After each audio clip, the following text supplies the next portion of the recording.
नमस्कार, मैं हूं अमृता निमेशन और आप देख रहे हैं अनादि टीवी। बुलेटिन की शुरुआत करेंगे इस वक्त की बड़ी खबर के साथ, जो कि बैतूल से मिल रही है। सीएम शिवराज सिंह चौहान ने एक बार फिर एक्शन लिया है। शिकायत मिलने पर बैतूल खनिज अधिकारी को सस्पेंड कर दिया है। बैतूल सीएमएचओ को भी सस्पेंड किया गया। सीएम ने कहा, शिकायत मिली तो अब छोड़ूंगा नहीं। सीएम शिवराज का मंच से ही अधिकारियों को संदेश। हमने देखा था कल भी सीएम शिवराज सिंह चौहान ने बड़वानी जिले में इसी तरह एक्शन लिया था और एक अधिकारी को सस्पेंड कर दिया था। आपको बता दें, जिस तरह से लगातार CM Shivraj Singh Chouhan action mode में नजर आ रहा है। कई बार उन्होंने मॉर्निंग में भी जब अधिकारियों एसपी से बात की, उस दौरान भी उन्होंने कई बार अधिकारियों को चेताने का प्रयास किया, कलेक्टर को भी नसीहत दी। लेकिन अब सीएम ने और सख्त एक्शन लेना शुरू कर दिया है। सीएम ने मंच से ही खनिज अधिकारी को सस्पेंड कर दिया है। बैतूल में बैतूल सीएमएचओ को भी सस्पेंड किया गया है। कल भी बड़वानी में सीएम शिवराज सिंह चौहान ने जनपद पंचायत के सीईओ को भी निलंबित कर दिया है। इसके पीछे की वजह यह थी कि पीएम आवास योजना में लापरवाही बरतने की बात सामने आई थी, जिसके बाद सीएम ने तुरंत ही एक्शन लिया और सस्पेंड कर दिया। चलिए, इस पूरी खबर पर हमारे साथ ब्यूरो हेड ब्रजेश चौकसी जी हमारे साथ जुड़ चुके हैं। ब्रजेश जी, जिस तरह से लगातार हम सीएम शिवराज सिंह चौहान को देख रहे हैं, कल भी उन्होंने बड़वानी में एक्शन लिया और अधिकारी को सस्पेंड कर दिया और आज भी सस्पेंड किया है उन्होंने। क्या लगता है, अगर इसी तरह सीएम एक्शन लेते रहे तो जो अफसरशाही चल रही थी मध्य प्रदेश में, हावी हो रही थी, क्या कहीं ना कहीं अब सिस्टम में सुधार होगा?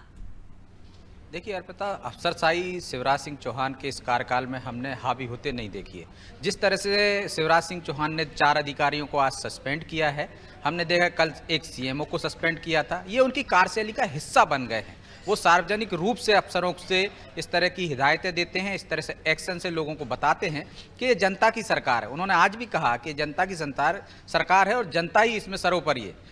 हम सिर्फ काम करने वाले लोग हैं। यदि मुख्यमंत्री शिवराज सिंह चौहान ने पहले भी कहा था कि चाहे वो कलेक्टर हो या एसपी हो, जो भी लापरवाही बरतेगा उसके बख्शा नहीं जाएगा। तो हमने देखा कि यदि कोई एसपी उनसे सुरक्षा मांगने वाले छात्रों से अभद्र व्यवहार करते हैं, वार्तालाप उस ढंग से नहीं करते हैं, तो वो तत्काल एसपी को हटा देते हैं। ये कोई 4 अफसरों का मामला नहीं है। हम देख रहे हैं लगातार शिवराज सिंह चौहान अपने कार्यकाल में ऐसी कार्रवाइयां करते आए हैं और इन कार्रवाइयां बढ़ती जा रही हैं। इसके वो सीधे सीधे जनता से कहते हैं कि यदि आपसे कोई पैसे मांग रहा है, रिश्वत मांग रहा है, तो सीएमओ को शिकायत कीजिए, सीएम कार्यालय को सीधी शिकायत कीजिए। और उनको जनता से जुड़े हुए मुख्यमंत्री हैं, उनके पास नीचे से फीडबैक आता है, कार्यकर्ताओं का आता है, जनता का आता है, वो लोगों से मिलते जुलते रहते हैं। उस आधार पर जब वो देखते हैं तो एक्शन लेते हैं। इसी तरह से हमने देखा है कि उन्होंने कलेक्टरों से भी कहा था कि आदि कोई पैसे मांग रहा है, वहाँ पे अपने क्षेत्र में पैसे मांगते हैं, तो आप उन पर कार्रवाई कीजिए।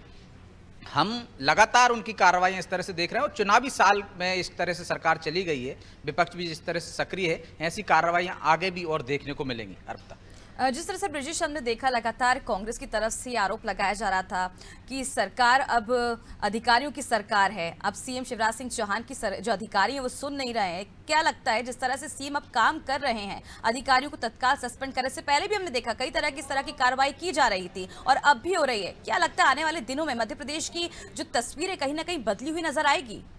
देखिए अमृता, सरकार हमेशा कार्रवाई करती आती है, लेकिन विपक्ष का जो काम है, विपक्ष कोई सरकार की तारीफ तो करेगा नहीं। कोई भी विपक्षी दल होगा वो सरकार की खामियां दिखाएगा और सरकार पर आरोप लगाएगा। तो ये आरोप भी उसी तरीके से हैं। यदि हमें कहाँ लग रहा है कि सरकार पर अफसरशाही हावी है, ऐसा कहीं भी उदाहरण के तौर पर भी ऐसा सामने नहीं आया है। कुछ मामले ऐसे हो जाते हैं जो संज्ञान में आते हैं तो इसके बाद एक्शन लिया जाता है। चाहे आप देखिए कि कलेक्टर को हटाने का मामला हो, चाहे एसपी हटाने का मामला हो, आईपीएस और आईएएस से बड़ा कौन है? तो जब उन पर भी कार्रवाई हो रही है तो निश्चित तौर पर यह नहीं कहा जा सकता है कि सरकार पर अफसर हावी हो गए। सरकार सरकार होती है और सरकार हमेशा अपना जो वजूद है, वो अपनी ताकत है, अपना पावर है, दिखाती रहती है। तो शिवराज सिंह चौहान जनता के बीच में अपनी पावर दिखाते हैं। वो तो लगातार हम देख रहे हैं कि मंत्री क्षेत्र में जा रहे हैं। आज उनने जिस तरह से बिजली की समस्या आई तो उन्होंने बिजली के 2 अधिकारियों को सस्पेंड कर दिया। उन्होंने देखा कि अन्य मामलों में, अन्य विभागों में शिकायतें आ रही, तो वहाँ भी कार्रवाइयाँ लगातार जारी हैं। और ये पहला मौका नहीं है। देखिए लगातार 2 दिन से हम देख रहे हैं कि शिवराज जी कार्रवाइयां कर रहे हैं। इससे पहले के भी यदि हम देखें तो कलेक्टर, एसपी से लेकर तमाम अधिकारियों को इस तरह से वो एक्शन लेकर कार्रवाई कर चुके हैं। तो ये उनकी कार्यशैली का हिस्सा बन गया है। तो इससे एक शिवराज जी का एक नया रूप जो देखने को मिलता है, जो खौफ है अफसरों में कि वो एक्शन ले लेते हैं। वीडियो कॉन्फ्रेंसिंग की हम बात करें तो वो लताड़ लगा देते हैं, वहीं तत्काल वहां भी कार्रवाई करने के निर्देश देते हैं और बड़े बड़े अधिकारी आप देखिए कि कुछ ही घंटों में हटा दिए जाते हैं उनके निर्देश पर। तो मुझे कहीं से भी नहीं लगता है कि यदि विपक्ष कह रहा है कि सरकार पर अफसर हावी हैं, तो ऐसा कहीं भी आज तक कोई उदाहरण सामने नहीं आया कि सरकार पर अफसर हावी हो दिख रहे हों। चलिए, बहुत बहुत शुक्रिया ब्रिजेश जी हमसे जुड़ने के लिए, हमें तमाम जानकारी देने के लिए। तो बता दें एक बार फिर सीएम शिवराज सिंह चौहान ने सख्त रवैया अपनाया और बैतूल में सीएमएचओ को भी सस्पेंड कर दिया। इसके साथ ही शिकायत मिलने पर बैतूल खनिज अधिकारी को भी सस्पेंड किया गया। लगातार हम सीएम शिवराज सिंह चौहान की ओर से एक्शन देख रहे हैं और इससे पहले भी एसपी को भी सस्पेंड किया गया था, कलेक्टर को भी तलब किया गया था और अब इस बार सीएम जिस तरह से अधिकारियों को जब शिकायत मिल रही तो उन्हें मंच से ही सस्पेंड किया जा रहा। तो कहीं ना कहीं अधिकारी जो लापरवाही बरतते हैं, जनता की नहीं सुनते, तो उनके लिए एक बड़ा उदाहरण यहां पर हम देख सकते हैं किस तरह सीएम शिवराज सिंह चौहान आने वाले दिनों में भी इस तरह की कार्रवाई करते रहेंगे और एक्शन लेते रहेंगे। और देखने वाली बात होगी आने वाले दिनों में किस तरह से मध्य प्रदेश में सिस्टम जो काम करता है वो किस तरह से और सिस्टम में सुधार होगा, ये देखना दिलचस्प होगा।